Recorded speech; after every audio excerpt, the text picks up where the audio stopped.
Tuesday on NBC. Jimmy Fallon and Bozma St. John host the highly anticipated new competition show. I hired 10 creatives from all walks of life. They will be battling it out to see who can impress the world's biggest brands. This is a huge opportunity. This is the battle for the next big idea. This is not play. We're spending millions of dollars. I'm so excited to embark on this adventure with all of you. May the best idea win! On Brand with Jimmy Fallon. Series premiere Tuesday on NBC. Wish you could become a morning person? You know the type, up before the sun, early morning runs, first one to the office with donuts and a smile. How do they do it? Easy. With the new Galaxy Watch 8, sleep tracking and personalized insights from Samsung Health help you improve so you can wake up to a whole new you. One who, dare I say it, skips the snooze? It's possible. Train your sleep with Galaxy Watch 8. Learn more at Samsung.com. Requires compatible Samsung Galaxy phone, Samsung Health app, and Samsung account.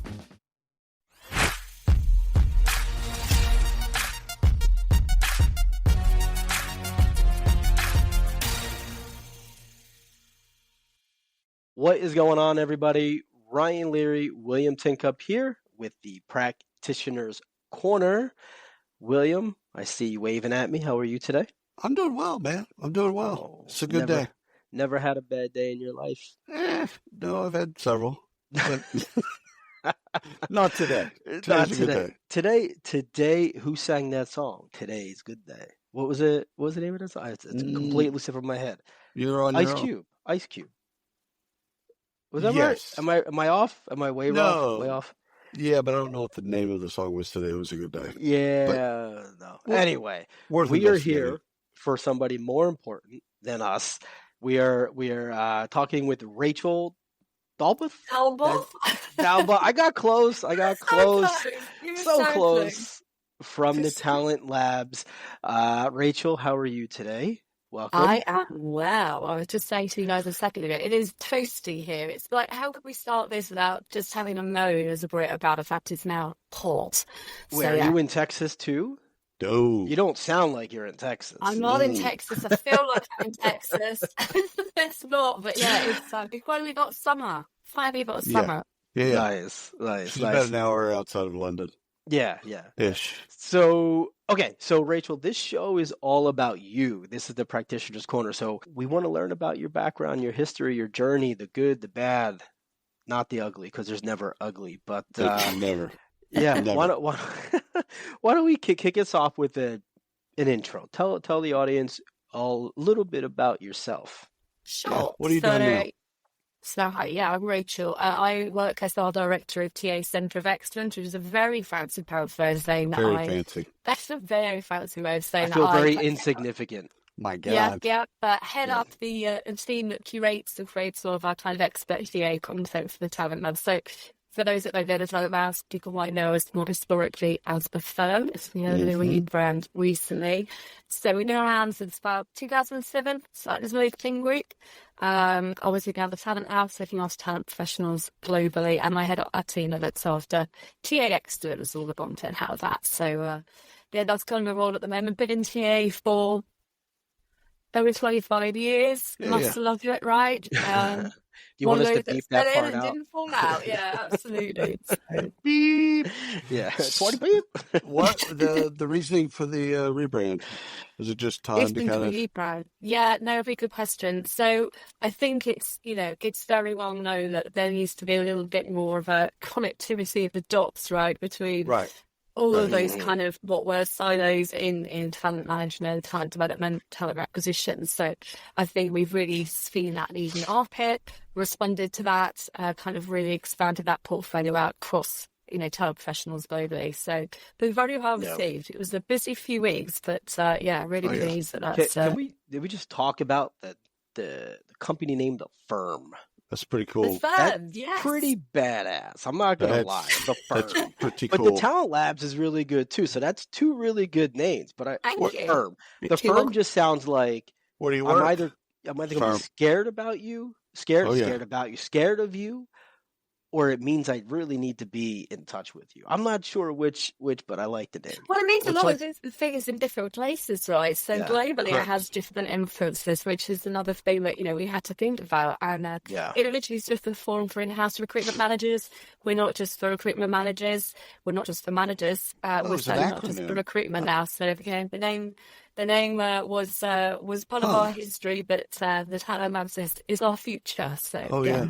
What's the CIA? Most people that are close to that world, they don't call it CIA. They call it the agency.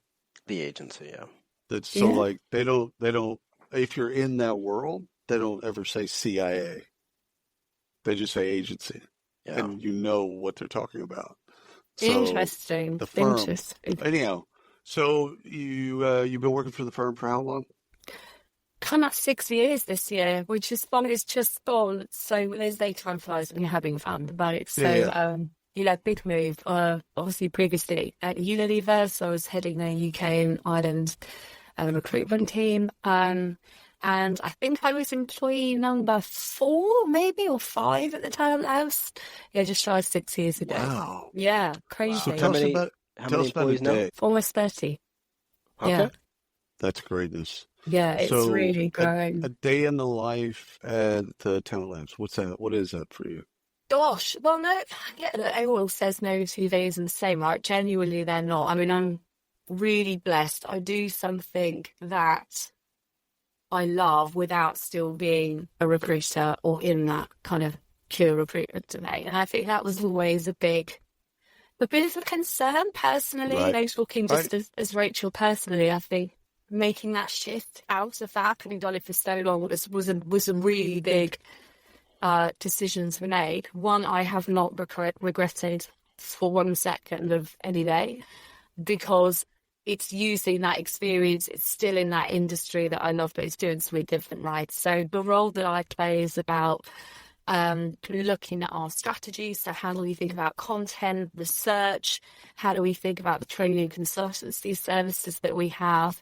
You're not dealing with the same fight. You're not dealing with the same problems. You're not dealing with the same people. So for me, that's just an absolute privilege. And I mean that without being totally cheesy about it. It's an absolute privilege to kind of go in and with the team get under the skin of what the problems are people are trying to solve. And so, I mean, we all know talent acquisition is a bloody hard job. There's no point pretending otherwise. Huge amounts of pressure. And if we can, if myself and the team can do whatever we can to support people are doing the job that I loved, but I know was hard at times, then that's a good day as far as I'm concerned. And now we're doing that for talent professionals and broadly. So, super cool. So this show is about you, your background, and all that fun stuff. And we did a little bit of talking in pre-show, but I think it's worth bringing it out to the audience. So how did you get started in this space? For everyone that's listening, how did you jump into the world of HR? Well, I'm weird because I didn't do a stint in agency at all, at all. And which is odd. It is odd, right? Yeah. It is odd. Let's be honest about it. Who wakes up and runs to their parents and goes, I want to be a recruiter? No one. Right? That didn't happen either. I had my vision set on being a pop star, as most teenage girls do. Oh, I like this. Yeah, it was tough. Genre, what were you gonna?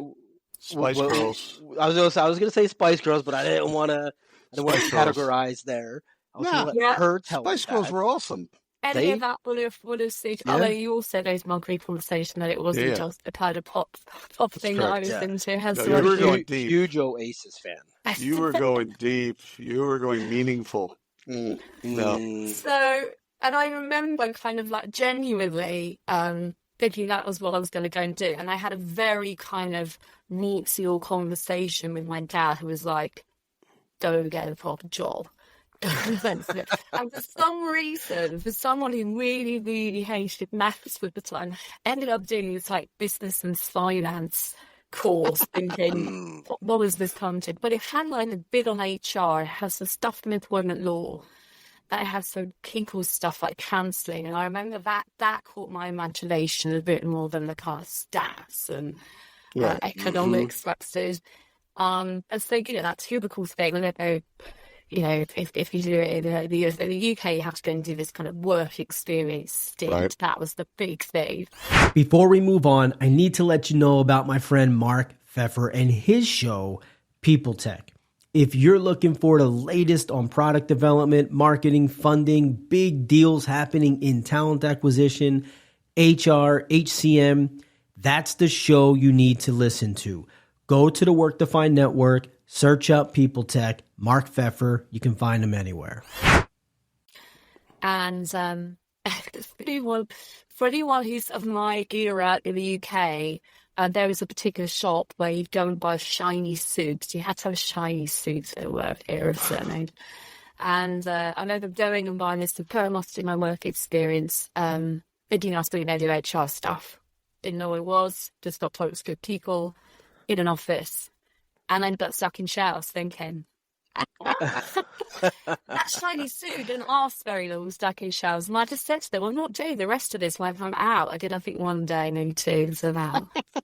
So I'll find my own, I'll sort out my own work experience. And I don't know, even to this day, how I managed it. I ran up a load of companies and I was really persistent about it.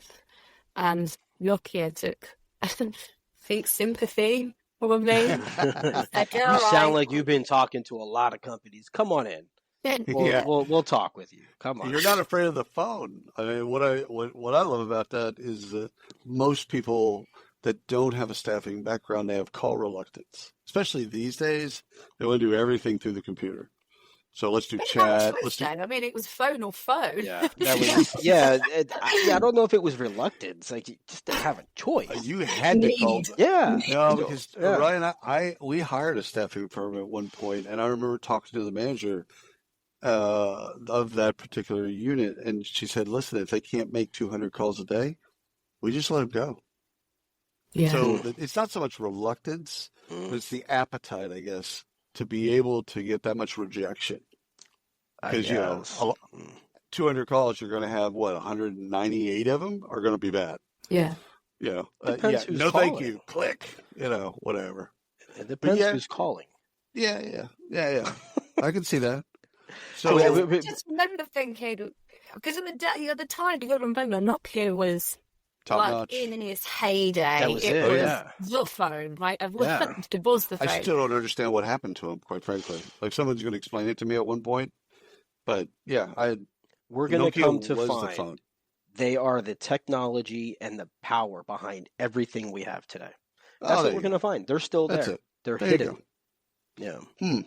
It was like a big thing that I remember thinking, God, this is super cool. And I spent like, I don't know if it was a week or a couple of weeks, something like not very long. And getting involved in NHL stuff, and part of that was recruitment. And I just went, I don't know what this is, but that's what I want to do. That's 100% what I want to do. I made it sound like you was 2 weeks, right? And then I've told you guys, I'm alluding to this story. It is genuinely this is my career. This is going to sound made up, and I swear to you it's not. I went in to, I then went and sort of worked with them for about 6 months. Went and worked for Nokia in the mobile phone section. Not in the kind of go buying mobile phone, but in Matavision. Right. And I loved it. It was weird. But it was just a contract. I was still proper green. And I walked into a recruitment agency, just a high street agency, and said, look, I need to get a new role. Are we then recruitment? And she said, Kate, I'm in the base, what do you want? And I said, I want a recruitment job in Nokia. To the fact that Yeah. Just I want a Bentley. Got it. Yep. And I look back now at the naivety of that statement, like, that's what I want to do. I'll wait for it. And she's like, you have 6 months experience. That is one organisation. You'll be lucky to get in recruitment anywhere. And they'll sitting, and I was like, that's what I want to do. And this is no word of the mind. There's a fax machine behind her. The fax machine starts going, and she takes it out. Remarries. Oh my God, it's a recruitment role at another division of Nokia. I'm like, that's my job, put me forward for it. Yeah, She had there you go. I don't think she thought I could get a job, but yeah, there I was, 7-week taste from my Again, another person takes pity, and I feel like me stalking them, like yeah, the doors. I feel like we need to go find this woman oh yeah, and thank her for your long career. I now. know her. I still know her. Oh well. oh You that's have to thank- crazy. Yeah, I is- still oh, know that's her. awesome. We Yeah. talk about this story because no one believes this, but it's a Oh, yeah. genuine story. Well, the thing is once you figured out that you wanted to be in TA, probably figured out that you were going to be good at it, and that you could be good at it, and you just like again, I think half of the game of TA, especially at that time, was just being confident and being aggressive. And that sense of I think it also comes down to just like, what did I know after 2 weeks? right, I knew a bit more after 6 months, but even then. Mhm. But I think if you can connect what you're doing is some broadest thing that you enjoy. Like for me, it's people, right? Right. So again, I've been told that it's about other people. Yeah, That's yeah, the right yeah. answer. You should be doing it because it's about. I got an HR because I love numbers. Oh, Yeah, okay, it's not. It's not. I too love much- doing investigations and yeah. I tell you what, I was a scribe once in those early 6 months, and I was like, I'm not jealous. I mean, I voted Joe's HR out just on that one Yeah. thing. Oof, So, no. I think it is about confidence, but it certainly was. But I think it was also I just really enjoyed the people aspect of it and working with all those people and just. I mean, I was in manufacturing as well, so there's some stories that come out of recruiting and manufacturing as well. yeah. The statute of limitations has run out on some of those stories. Yeah. How was it? How was it to like? Oh, brilliant! I literally some of the best memories. I've still got friends from there even now. We're talking, over 20 years ago now. And Oh my God. yeah, it was brilliant. It was an amazing place to work. I remember, going out to Helsinki. I remember, I'd never had an opportunity like that before. So Right. it was a real opportunity. I think I did like probably 5 years ago. Nice. I loved it. And they were Fish. Finnish, and they had an office in Dallas, a huge office in Dallas. And I remember people that worked there telling me that it's different working for a Scandinavian company. Like they actually care about work-life balance. Because I remember them going, yeah, they want us to take time off. Like, even though we're busy, even though things are crazy, whatever, like they want you to go on holiday. Well, And it was different working in manufacturing anyway, because you've got shift work going on around you. So actually, I was very lucky. I think I lived about 2 minutes away from where I worked. So that helps. And then secondly, on a Friday, we finished at, I think it was 3 or 3:30, something like that. And genuinely, these are in the days where everybody would meet up after work. That was what we had. Everybody would meet afterwards. Isn't that why we went to the office on Fridays? Sorry, second. That's why we went to the office on Fridays. Yeah. But back then, there was no choice. It was office or office, right? There was That's no. right. Mhm. There was no True. flexibility. That is true. That is true. Yeah, no But option. you go to a pub and hang out, drink, have fun. Yeah, people were down there every Friday, people playing snooker, some people involved for walks, whatever. There was a real sense of camaraderie, I think. And, Oh, wow. I'm lucky. I work for a business now that is, I'm completely opposite, fully remote. Right. I toss it around the country, fully remote. You have to take really big responsibility for still having that camaraderie that we're talking about years ago would have been solely when you're based in an office. So let me ask you this. Let me ask you this question. So you bring up a good point. You were at, and obviously this is a long time ago, right? We all had to be in the office, right, when you were there. Where you're at now with Talent Labs, you're fully remote. Fully. There are, I'm assuming, a lot of people that have been in HR or recruiting for a very long time that are listening to the show. And they're now maybe in management, right? They've stepped up, they're in management. They're having trouble managing from being in an office and growing up in an office to managing a fully remote team at this point. And it kind of feels like old news to me. I'm not sure how you guys feel about this. It feels like old news to me because it's been a couple of years now that we've all been fully remote. But for the person who is struggling, to really build a camaraderie and to really build that connection? How have you made that transition? I think it's a really interesting question. And transition is a funny word because we've always been remote at the Talent Labs. We were remote first, right? So this was not on the back of the pandemic, for example.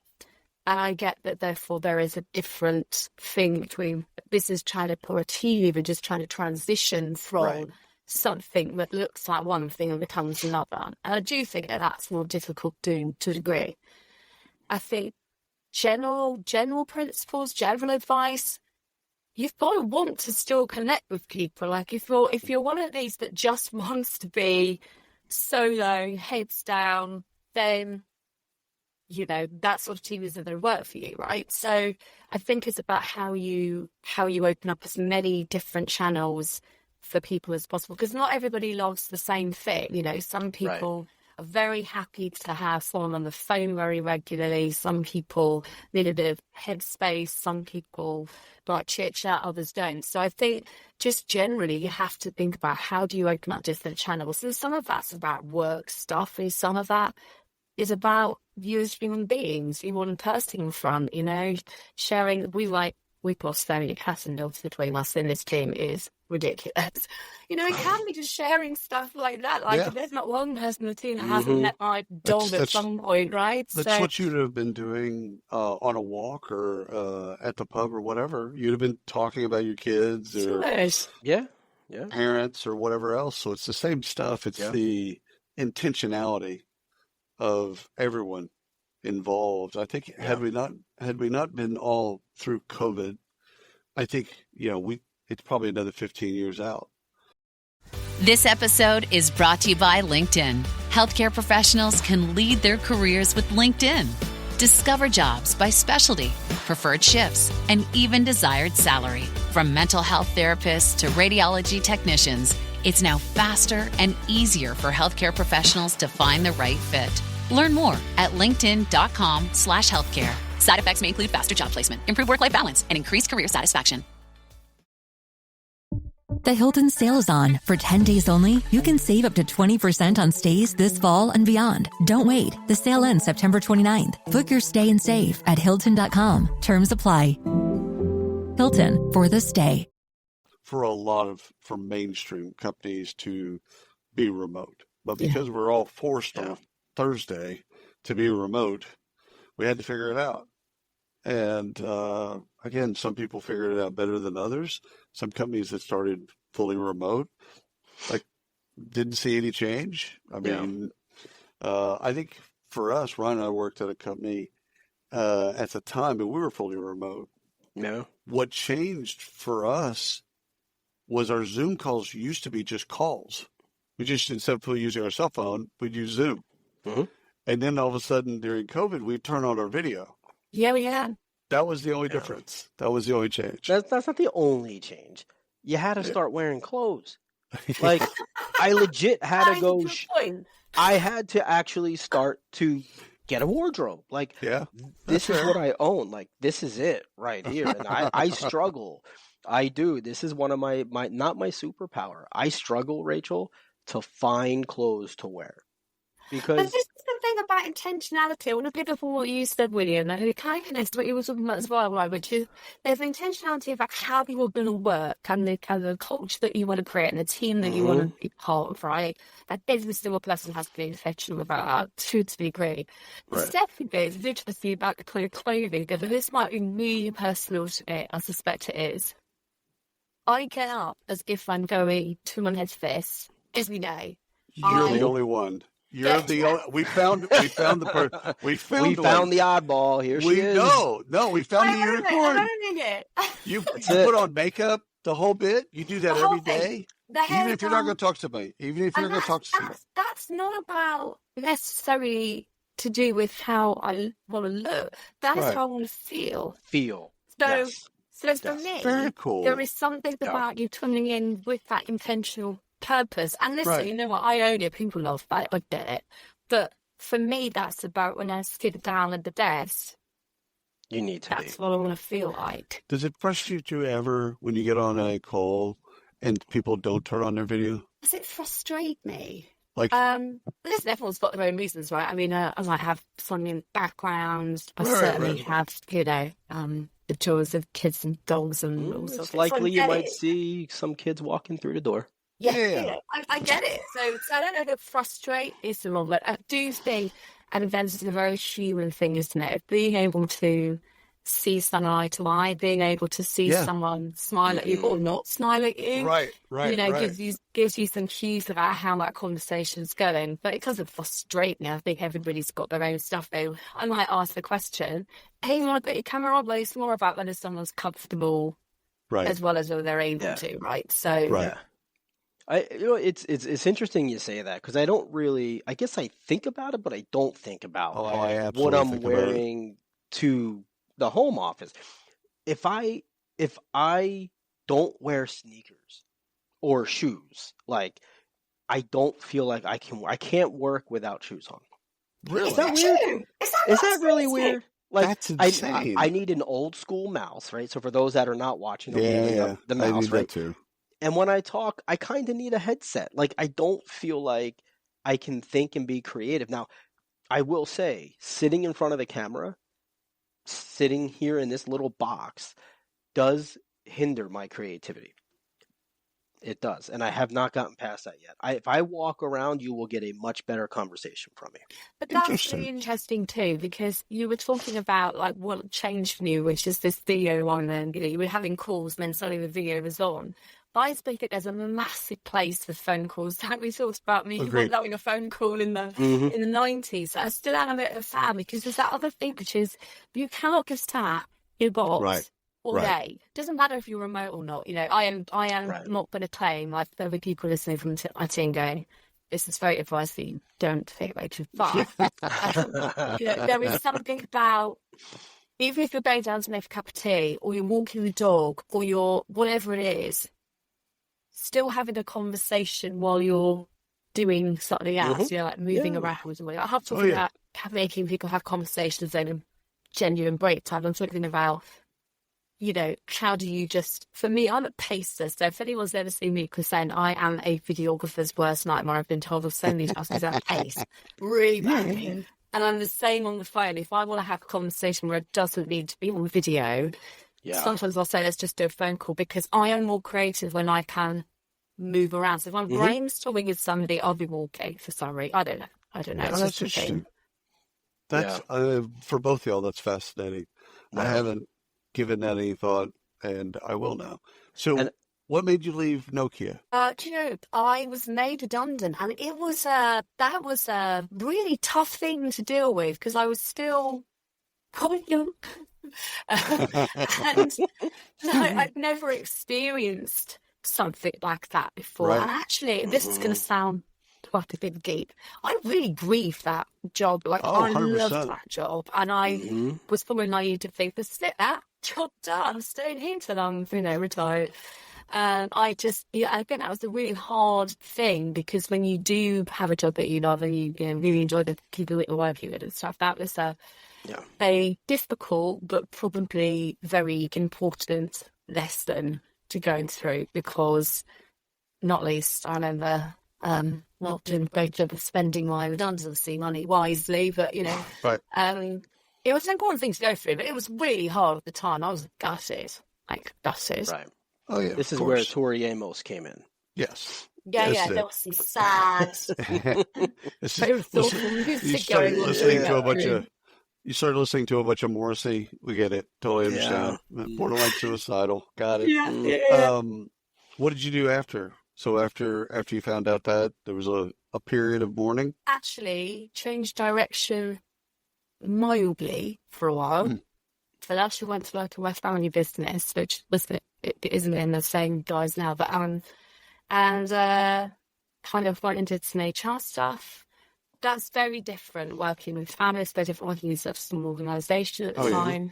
And so after that, I then went to Unilever. Now, I was at Unilever for 15 years, so we're talking a long stint. Like, that's unusual, I know. Different positions, though? I mean, obviously, you moved around to different stuff. Of course. And I was very lucky. Like, I had a very nice career there, doing lots of different things. But I remember getting a phone call from the agency and it's quite a regular word, which it makes sense because I kind of starts praising that. And then I remember going to my couples who go, oh, that, oh. Oh, they make that and that. Yeah, oh, wow. And that, and that. Yeah. So I followed the brands. And so I was there 15 years doing various different jobs. Which was super cool. And then Toby's talent now. So did you ever do college recruiting? Or I university didn't. recruiting? Careers, no, I didn't. I was pretty much mid-careers for most of it, but did lots of different types of functions. So kind of various different levels. I mean, we're talking the days of, I was talking something about this other day, from Rachel Dalboth, Rachel, as TV presenter in the UK. Like, it's just back from the days where you ran around, flying across the country with a bit bored and stopwatch doing assessment centres and stuff. It was a very different role to what recruiters are doing efficient. now. Like, I take my very hat efficient.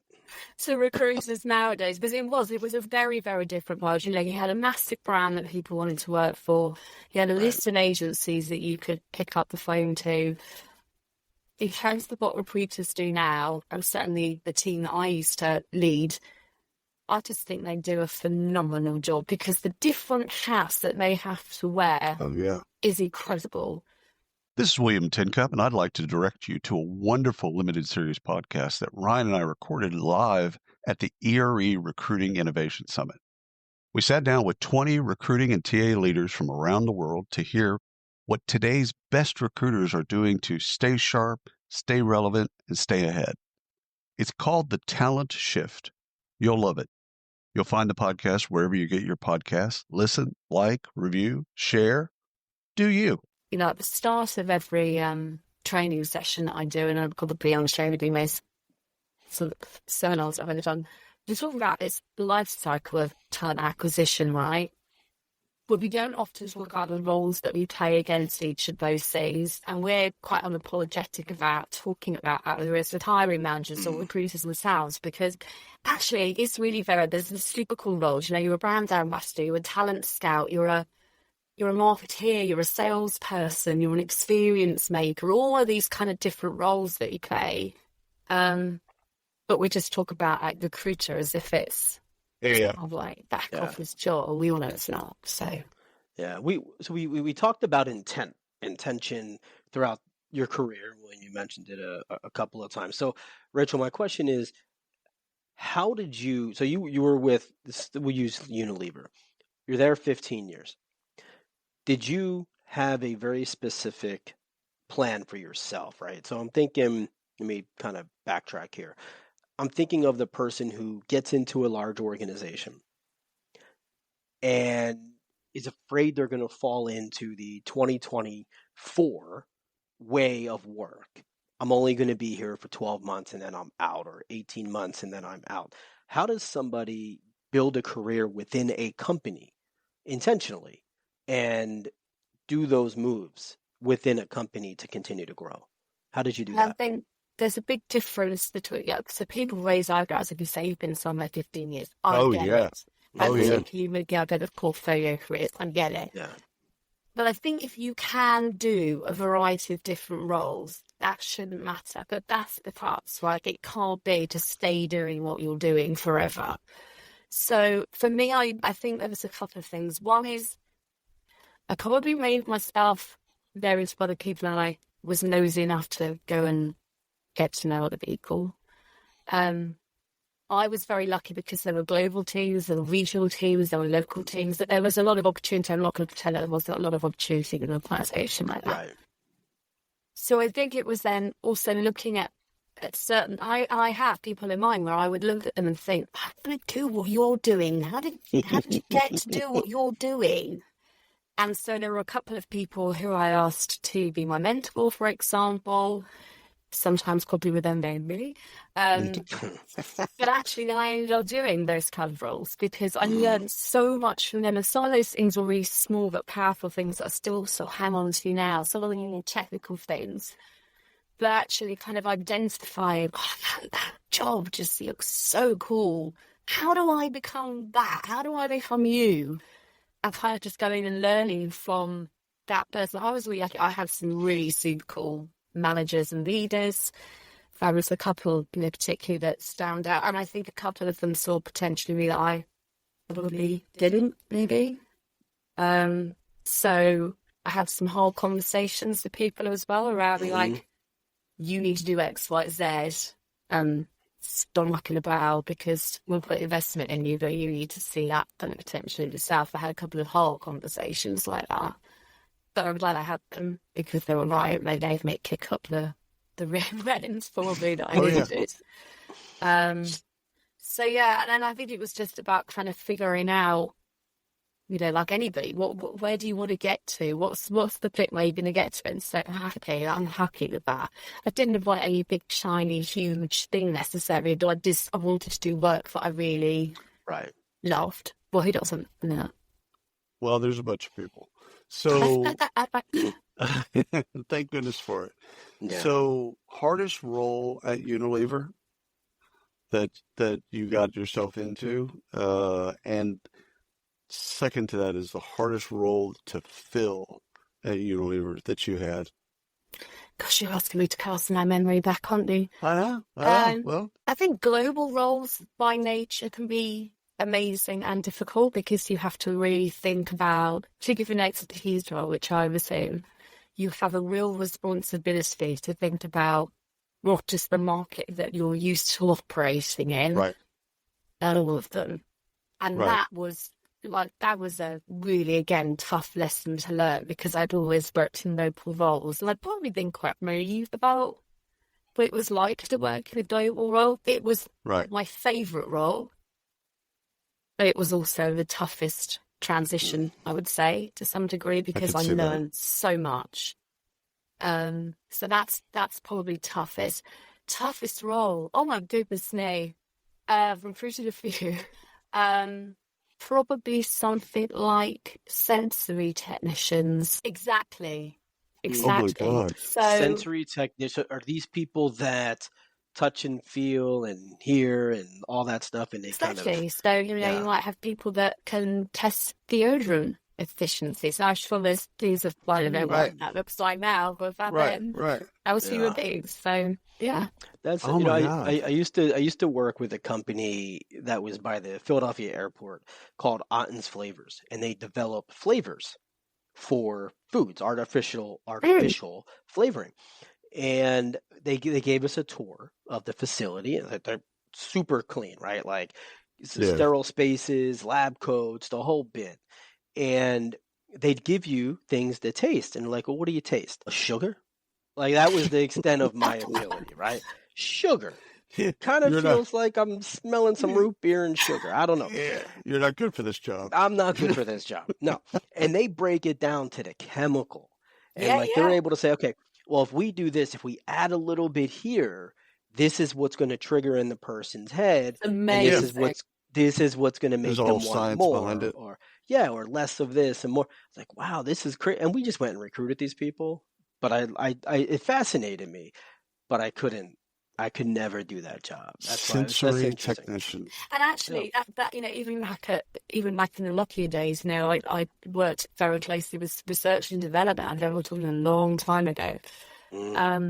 Did I understand it all of the time? No. Was I absolutely fascinated by it? And did that keep me wanting to do it? Absolutely. So it felt good to be in the room. Super interesting people. Interesting people. So the question of being you hit on it at the beginning, being a practitioner for so many years and then jumping over to being probably more of a consultant and an advisor, which is fascinating because you could see other people's problems, really, really easily. Like you walk in and go, yeah, that's wrong. And they're like, really? Yep, that's wrong. The hell are you thinking? They've been walking by it for months on end. Like, I don't know what's going wrong. Yep, it's right there. So I think it's easier to see other people's problems and also kind of give them ways to fix it because you don't have to fix it. As a practitioner, someone can come along and say, yeah, your ATS is horribly configured and you don't really use it, et cetera, et cetera. And when you're in that, it's almost personal.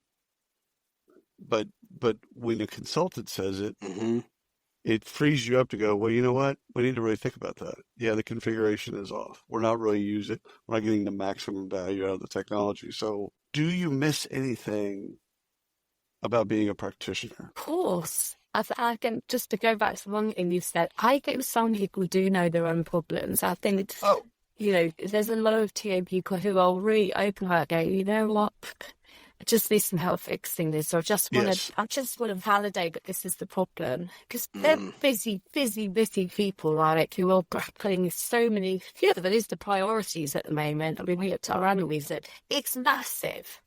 These are not small things when we're talking about candidate experience, EV, EVP, data and analytics, AI. I mean, the list goes on, and that's on the day job of just functioning recruitment. So I do think for a lot of people, it's getting the reassurance that problem they think they've got is the problem that they've got, and just we're there to kind of help navigate that. That's the first thing I'd say.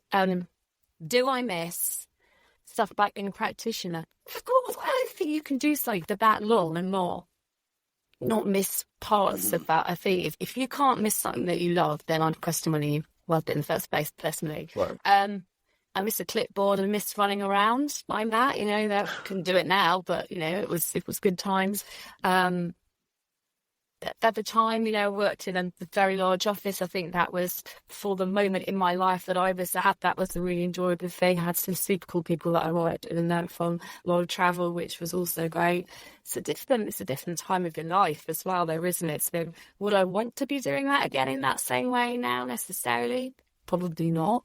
But was it great at the time? Absolutely. Of course it was. It was fantastic. Yeah. So, and I think, if you can take something from every job that you do and take it into the next one that you do, some of that would be great stuff. Some of that would be, I won't be doing it like that again because I really got that wrong. If you can kind of reflect back and say, what are the things that I want to keep doing or replicate or try more of? What are the new things I'm going to try because I've got the opportunity to do it in this new job? And then what are the things that I'm going to be like, let's just leave that there. Bad experience. Yeah. All right, two things for me, and be my final question, I promise. So you both can probably answer this. Do you ever? So I used to stock shelves. This is my first job, stocking shelves and pushing carts, right? Do you ever go back into a grocery store or a retail store or something, and you see somebody stocking? You're like, no, let me show you how to do this better. And I kind of want to do it, and I still fix things sometimes, number one. And then twisting it around. Yeah, it's kind of like face it the proper way. Yeah. So but my question is, which I know you guys have thoughts on that one, but my final question for you, Rachel, is what has been the biggest shift in motivation for you from when you started your first job out of college, etc., to now? What motivated you then versus? Well, good question. While you're pondering, go for it. I still know the department codes at both Albertsons and Walmart. So I can walk through a Walmart and tell you the department codes of every department in a Walmart. That is a skill. So not only he is the Doogie Howser of retail. Not only can I tell you the department codes, I can tell you the markup on certain products. So, yeah, people stocking, I ran a night crew for almost 2 years. So I went in at, let's say, 10 and got off at 8. And I ran, we had like 7 or 8 trucks a night. So, it's different when you run it at night because there's no customers. There's nobody there. The store's shut down. And so trash is everywhere. You can do, when you're stocking during the day, you've got to actually care. You've got to care. You got to care about people and safety and all that other stuff. But I was never allowed to work overnight. So, oh man, it was fantastic. Yeah. So I had to work during the day and actually do it respectfully and thank you, man. No. Excuse me, sir. Box cutters and meth. That makes so naturally again, then. Thank you, man. Yeah. two things that should not go together: box cutters and meth. Motivation, Rachel. What motivated you then till now? Is it very bad to admit? Look, we're talking on the version. I think I was really keen on being senior as possible, as quickly as possible, and having a nice lifestyle, right? I don't think many people was arguably you were in your 20s. It's back in now, not in my 20s, we'll leave it there. Genuinely, so we did some work recently on Ikigai. I'm a bit of a fan of it, if you know about kind of the Ikigai of purpose. And when I mapped it out, I was like, I'm actually doing something I love. And I get that is just like the most stock answer that everyone is expected to give. But genuinely, for me, go back to the pop story. If you can say something, if you can make every interaction something a little bit positive for somebody, if you can create a light bulb moment to somebody, I don't go in and say I know it all. Like, that's not my job. My job is not to go in and say I know it all. That's not how you do it. You do it like this. My job is to give people the opportunity to talk about some different ideas, maybe, and for them to do the same with me. And I might learn straight away, might learn something. So I think it's more about facilitating different ways of doing it and going in and saying that's the correct way to do it. Like Clem Sophie, that's a ridiculous term, no one does. That's not me. So, I think it's about, motivation now. Come away knowing that you've understood the problem that someone's trying to solve and you've helped them solve it. And that's probably, the end out of the way I'm labelled it. Jobs Mike walks off stage. Rachel. Thank you. Thank you so much. This has been fantastic. You've had a wonderful career, and thanks for sharing your journey with us.